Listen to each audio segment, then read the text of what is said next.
Hello students, today we are going to learn second chapter which is titled as न्याय मंत्री। सबसे पहले introduction part इसका थोड़ा देख लेते हैं। स्टोरी के बारे में मैं इंट्रोडक्शन दे देती हूँ। स्टोरी में एक ऐसे राजा की बात है जो अपने राज्य में कैसी व्यवस्था चल रही है उसके बारे में कभी कभार वेश बदल के निकलता था और देखता था। आपने सुना होगा हमारी हिस्ट्री में कि बहुत सारे ऐसे राजा थे हमारे भारत में खास करके कि जो अपने राज्य की व्यवस्था, अपने मंत्रियों का कामकाज कैसा है वो सब देखने के लिए वेश बदल कर निकलते थे और उनकी ईमानदारी कितने उसके भी चर्चे हुआ करते थे। ठीक है, तो यहाँ पर एक ऐसे ही सम्राट की बात है जो सिर्फ छोटा मोटा राजा नहीं था लेकिन सम्राट था, चक्रवर्ती सम्राट यानी कि सम्राट अशोक। सम्राट अशोक को यहाँ पर एक न्याय मंत्री की खोज है, इसीलिए वो न्याय मंत्री को ढूंढने के लिए कि कोई सामान्य परिस्थिति में व्यक्ति जो है वो किस तरीके से बर्ताव करता है, किस तरीके से व्यवहार करता है, उससे उसकी न्याय देने की शक्ति कितनी है वो पहचानने के लिए वो भेष बदल कर निकलता है और अपने राज्य में एक शिशुपाल नाम के ब्राह्मण के घर पे आ पहुँचता है। फिर ब्राह्मण के और उसके बीच में कन्वर्सेशन होता है। उसके बाद की जो स्टोरी है वो इसमें देखेंगे आगे। इसके जो कवि है उसके बारे में जान लेते हैं। इसके राइटर जो है वो श्री सुदर्शन जी इनके लेखक है इस स्टोरी के। सुदर्शन जी का मूल वास्तविक नाम जो है वो बद्रीनाथ शर्मा था। उनका जन्म 1896 पंजाब राज्य के सियालकोट नाम के स्थान पे हुआ था और यहाँ पर लिखा गया है कि जो राइटर है वो बचपन से ही उन्होंने कहानियाँ लिखना स्टार्ट किया था। उसके बाद पूरा उन्होंने कहानी संग्रह भी बनाया जो यहाँ पर नेम दिए है पुष्पलता, सुप्रभात, परिवर्तन, पनघट, नगीना। ये सारे उनके कहानी संग्रह यानी कि स्टोरी कलेक्शंस है और उनका एक उपन्यास भी है जिसका नाम है भागवंती। सेकंड पैराग्राफ जो स्टोरी के बारे में बताया है कि इस कहानी में सम्राट अशोक जो है वो सर्वश्रेष्ठ न्याय मंत्री की खोज में था। ठीक, जिसको आज हम जज कहते हैं वो न्याय मंत्री। आपको पता है कि राजा के दरबार में अलग अलग जो खाते होते हैं वो संभालने के लिए अलग अलग मंत्रियों की नियुक्ति की गई होती है। तो ऐसे ही एक न्याय मंत्री की खोज में सम्राट अशोक था और शिशुपाल यानी कि वो जो ब्राह्मण, मैंने आपको बताया कि स्टोरी में सम्राट अशोक जो उसके राज्य में एक ब्राह्मण का नाम शिशुपाल, वो ब्राह्मण की बात है कि उससे मुलाकात होने पर उसकी योग्यता देखकर उसे न्याय मंत्री बनाया। न्याय न राजा देखता है न रंग। ठीक है, ये लाइन जो है वो एज अ मोरल स्टोरी में ली गई है। शिशुपाल जो है वो इस लाइन को भली भांति समझता है कि न्याय को ना तो राजा देखना चाहिए ना तो रंग, क्योंकि न्याय जो है कि अगर वो भेदभाव रखेगा तो वो न्याय बनकर नहीं लेकिन अन्याय बनकर रह जाता है और इससे किसी निर्दोष को सजा देने का पाप भी किसी से हो सकता है। इसलिए न्याय को बिना ऊंच नीच देखे ही न्याय करना चाहिए। जो न्याय मंत्री होता है उसको न्याय तंत्र पर विश्वास दिलाने के लिए यहाँ प्रयास किया गया है। ठीक है, कि न्याय तंत्र जो है वो कितना विश्वास पात्र होता है वो इसमें बात की गई है।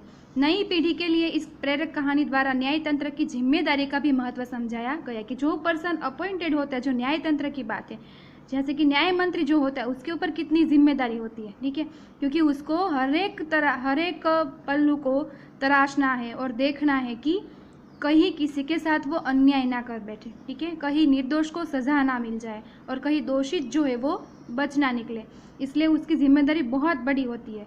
और साथ में ही विश्वास जो है वो तो खास होना चाहिए, क्योंकि न्याय तंत्र पे अगर लोगों का विश्वास होगा तो ही लोग जो है वो न्याय मांगने के लिए वहाँ पर जाएंगे, अदरवाइज नहीं जाएंगे। तो स्टोरी स्टार्ट करते हैं। संध्या का समय था, चारों ओर अंधकार फैल चुका था।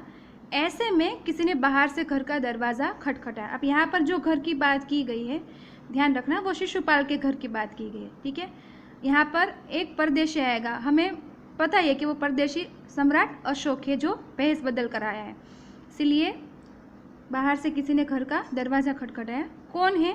ब्राह्मण शिशुपाल ने थोड़ा सा दरवाज़ा खोलते हुए पूछा। एक परदेशी बाहर से आवाज़ आई। ठीक है, जो सम्राट अशोक आए थे वो परदेशी, उन्होंने अपनी पहचान बताई कि वो परदेशी है। शिशुपाल को पता नहीं था कि वो खुद सम्राट है। ऐसा, क्या मुझे रात काटने के लिए एक स्थान मिल जाएगा? ठीक है, वहाँ पर रात्रि रहने का वो अनुरोध करते हैं कि परदेशी बनकर आए और वहाँ पर रात काटने की बात कर रहे।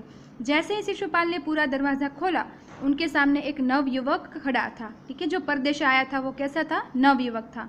उन्होंने मुस्कुराकर कहा, यह मेरा सौभाग्य है, अतिथि के चरणों से यह घर पवित्र हो जाएगा, आइए पधारिए। देख सकते हो यहाँ पर आपकी इसकी जो अतिथि विशेष की जो अतिथि स्वागत की जो भावना थी वो भी ब्राह्मण शिशुपाल की बहुत उच्च कक्षा की है। इसीलिए तो उन्होंने एक अनजान इंसान को सीधा अपना अतिथि मानकर यही पहला सेंटेंस कहा कि यह मेरा सौभाग्य है कि मेरे घर पे अतिथि के चरण आए, यानी कि अतिथि पधारे हैं और आपके चरणों से ये घर पवित्र हो जाएगा और आइए पधारिए। मतलब ऐसे वो परदेशी को उन्होंने अपने घर पे आश्रय दिया। अतिथि को लेकर शिशुपाल घर में गए और उनका आदर सत्कार किया। फिर दोनों उस समय की देश की अवस्था पर बातें करने लगे कि उस समय देश में कौन सी व्यवस्था चल रही थी, कैसी अवस्था चल रही थी, स्थिति कैसी थी, वो सब पे वो दोनों बातें करने लगे। और शिशुपाल ने कहा कि आजकल बड़ा अन्याय हो रहा है, परंतु परदेशी इस बात से सहमत न था। शिशुपाल को किसी चीज़ की पता नहीं, उनको कुछ न्यूज़ मिला होगा शायद, उस वजह से वो बात कर रहे थे कि आजकल बहुत अन्याय हो रहा है, ठीक है, कि किसी को अच्छे से न्याय नहीं मिल रहा है। लेकिन परदेशी उसकी बात से सहमत न था, मतलब एग्री नहीं था। वह बोला, दोष निकालना तो सुगम है परंतु कुछ करके दिखाना कठिन है। ऑब्वियसली ये बात हमें भी समझनी है कि कोई कुछ भी काम करे तो उसकी जो गलतियाँ होती है, चाहे वो माइनर मिस्टेक्स ही क्यों ना हो, फिर भी हमें दिख जाती है। लेकिन जब हम कुछ करने बैठते हैं तब हमें असल में मालूम होता है कि जो काम है वो करना कितना कठिन है और बोलना कितना इजी है। इसीलिए परदेशी ने भी यही कहा कि दोष निकालना तो सुगम है, सुगम है मतलब कि इजी है, लेकिन कुछ करके दिखाना हार्ड है, कठिन है। शिशुपाल बोले, अवसर मिले तो दिखा दूँ कि न्याय किसे कहते। मतलब शिशुपाल को शायद दिल से इच्छा थी कि उसे भी न्याय देने का अवसर मिले, चांस मिले। इसलिए उन्होंने कहा कि मुझे अगर चांस दिया जाए, अवसर मतलब यहाँ पर कि चांस मिले अगर मुझे, तो मैं दिखा दूँ कि न्याय कैसे दिया जाता है। मतलब अभी जो उनके राज्य में न्याय मंत्री होंगे या तो फिर अभी जो न्याय व्यवस्था होगी, वो न्याय व्यवस्था से शिशुपाल जो था वो बिल्कुल सेटिस्फाइड था नहीं। इसलिए उसने ऐसा कहा था कि आजकल बड़ा अन्याय हो रहा है और वो खुद चाहता है कि अगर उसे चांस दिया जाए तो वो न्याय करके दिखा देगा कि असलियत में न्याय जो है वो कैसे किया जाता है। तो देखो ये लाइन जो है वो परदेशी बोल रहा है, तो आप अवसर चाहते हैं कि आपको चांस चाहिए, मौका चाहिए? तो शिशुपाल कहता है, हाँ अवसर चाहता हूँ। फिर कोई अन्याय नहीं होगा? तो कह रहा है कि बिल्कुल नहीं। कोई अपराधी दंड से न बचेगा? नहीं। ठीक है, इतने सारे प्रश्न पूछे यही जानने के लिए कि उनके शिशुपाल के मन में न्याय तंत्र के बारे में क्या विचार है और कितना डीप उसको नॉलेज है। इसीलिए सब कुछ उसको पूछा कि क्या आप इतना ओवर कॉन्फिडेंस हो या फिर कॉन्फिडेंस से कह रहे हो कि आप अगर न्याय मंत्री बने या फिर आपके हाथ में अगर न्याय का मामला दिया गया तो आपसे कोई अन्याय नहीं होगा और कोई अपराधी दंड से बच नहीं सकेगा। तो यहाँ पर जो आंसर दिख रहे हैं उससे पता चलता है कि शिशुपाल कॉन्फिडेंटली कहता है कि मेरे हाथ से ऐसा नहीं होगा, मतलब कि न्याय ही होगा। परदेशी ने मुस्कुराकर कहा, यह बहुत कठिन काम है, क्योंकि परदेशी को उसको तो मालूम ही था, हमें पता है कि वो खुद राजा था, उसको तो मालूम ही था कि बोलना, उसने पहले भी कहा कि बोलना तो इजी है, दोष निकालना किसी के इजी है, बट कुछ करना कठिन है। और फिर से वही कह रहा है कि ये काम बहुत कठिन है, कि जितना आप बोल रहे हो उतना आसान नहीं है। ब्राह्मण के लिए कुछ भी कठिन नहीं, मैं न्याय का डंका बजाकर दिखा दूंगा। इससे पता चलता है कि शिशुपाल को अपने ब्राह्मण होने पर भी थोड़ा ज़्यादा कुछ गर्व है कि वो कहता है कि ब्राह्मण के लिए, क्योंकि उसको लगता है कि विद्या देना जो है ब्राह्मण के लिए आसान काम है, लेकिन उसको लगता है कि न्याय देना भी उतना ही ईजी है। बट सही में न्याय देने का काम जो है उतना ईजी नहीं है, क्योंकि उसमें हमें किसी के भी बहकावे में नहीं आना है और जो स्पष्ट है उसको देख के, जो तटस्थ रह के न्याय करना होता है। ठीक है, ये बात शायद शिशुपाल जो था उसने अनुभव नहीं किया था, इसीलिए वो नहीं समझ रहा है और कह रहा है कि ब्राह्मण के लिए तो कुछ भी कठिन नहीं, और कह रहा है कि मैं न्याय का डंका बजा कर दिखा दूंगा, यानी कि मैं ऐसा न्याय करके दिखा दूंगा कि सब देखते रह जाएंगे। ठीक है, सब सोचते रह जाएंगे। परदेशी धीरे से मुस्कुराए पर कुछ न बोले। फिर कुछ देर बाद वे सो गए। सुबह उठकर परदेशी ने शिशुपाल को धन्यवाद देकर उनसे विदा ली मतलब कि उनसे वहाँ से, उनके घर से वो चले गए। ठीक है, और धन्यवाद दिया इसलिए क्योंकि उनको एक रात वहाँ पर आश्रय दिया इसलिए।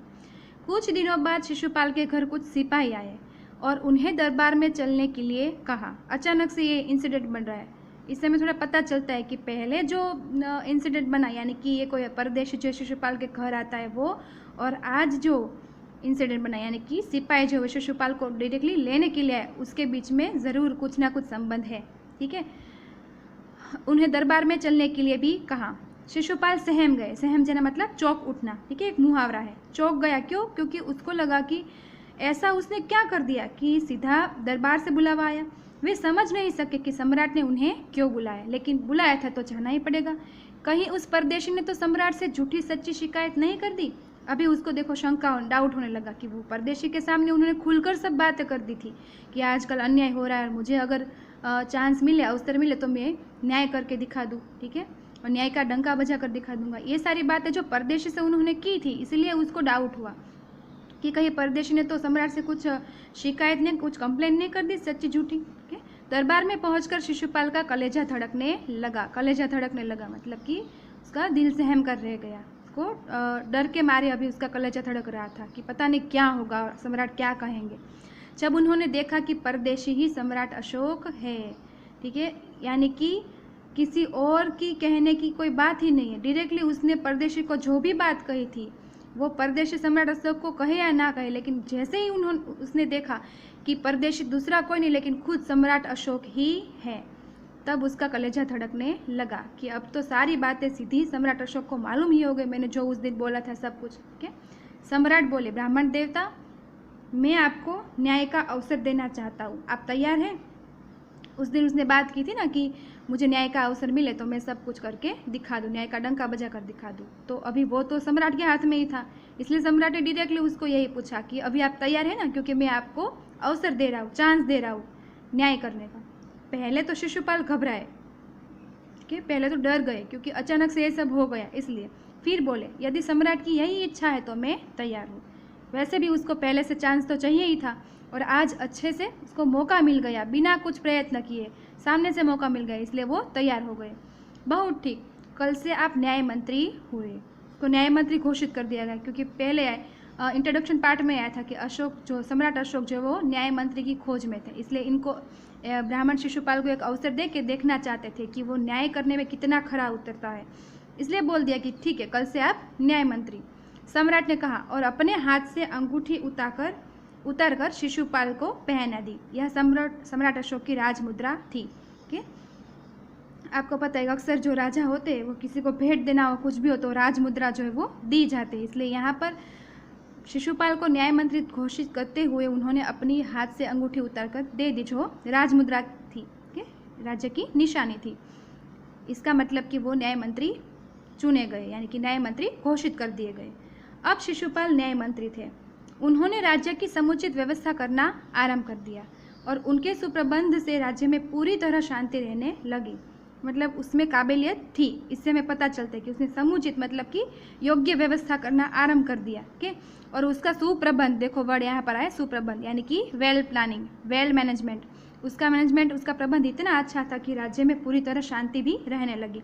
किसी को किसी प्रकार का भय नहीं था क्योंकि न्याय मंत्री एक ऐसा आ गया कि जो सारी व्यवस्था है वो संभाल रहा है, वो सुप्रबंध कर रहा है। ठीक है, तो किसी को कोई भी प्रकार का दोष होने की या गुनाह होने का कोई भय रहा नहीं था, इसलिए सब निर्भय बन गए थे और लोग दरवाजे तक खुले छोड़ जाते थे क्योंकि शिशुपाल न्याय मंत्री था, उसकी जिम्मेदारी इतनी अच्छे से निभा रहा था कि लोगों को उस पर विश्वास बैठ गया था और लोग दरवाजे तक खुले छोड़कर चले जाते थे। उनको कोई डर नहीं रहा था कि हमारे घर में कोई चोरी करेगा, ऐसा कोई भय नहीं था। चारों तरफ न्याय मंत्री के सुप्रबंध और न्याय की धूम मच गई मतलब चारों ओर ख्याति फैल गई। ठीक है, चारों ओर सब जगह पे लोग जो थे वो तारीफ करने लगे, तारीफ एक प्रशंसा एक प्रकार की फैल गई कि न्याय मंत्री जो है वो कितना अच्छे से प्रबंध करता है और न्याय भी कितना अच्छे से करता है।